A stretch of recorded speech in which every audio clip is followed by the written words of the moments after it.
What's up, gamers and Smoshers alike? Jovenshire here, and we're taking an in-depth look at Halo 4. Now, I'll be honest, Halo has always been my FPS of choice, but Halo 4 does start a new chapter in the franchise, and I'm not just talking story-wise. With Bungie out of the picture now and 343 Industries taking over, will the newest Halo installment fall short because of the new developer, or could this be the best Halo game ever? Let's find out. Cortana. It's not over. Not yet.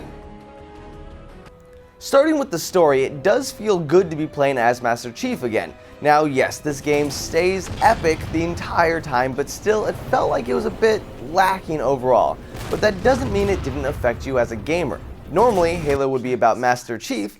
Now in this case, it's a total role reversal. MC is the supportive rock to the dying Cortana. Well, the AI's lifespan is failing and she can't work as well as she used to.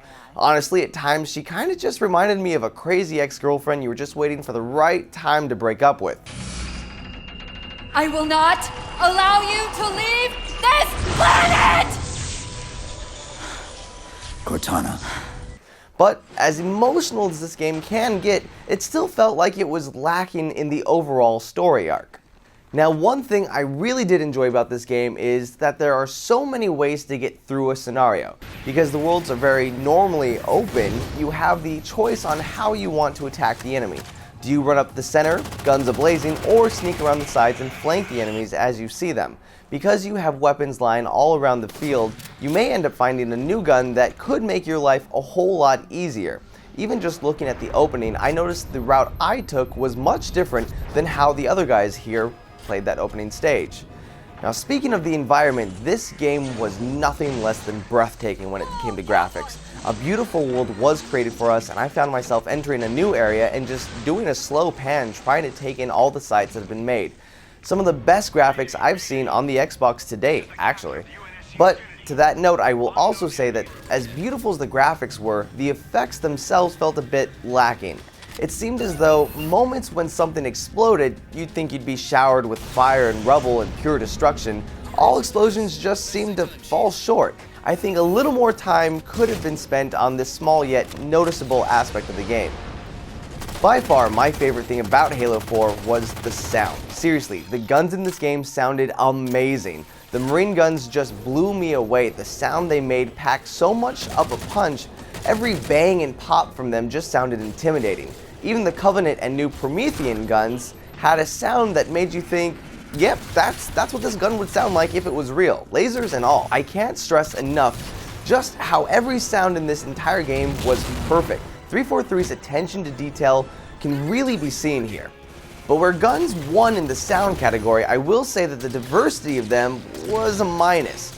Now yes, in the campaign, you come across some fun and new items, but the main guns, no matter their origin, come off as a bit unoriginal. Each race has its own version of the assault rifle, a sniper rifle, and so on and so forth. But there was so little difference between them, it was almost pointless having different types of guns altogether.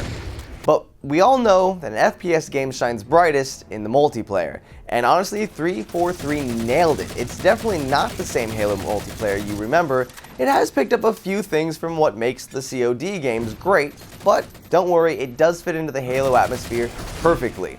Loadouts are a new addition and you don't have as many weapons just lying around, but you get used to this pretty quickly. Plus, nab 5 kills before dying to grab a perk. Now my big issue here though was there's no standard lone wolf or SWAT modes. I love SWAT, so I'm just hoping that these modes do show up in the future. Now finally, a new mode has taken the place of Firefight. It's Spartan Ops. Now this was a fun co-op campaign. 343 has said each week they'll be releasing a new episode for this, at least for a few weeks.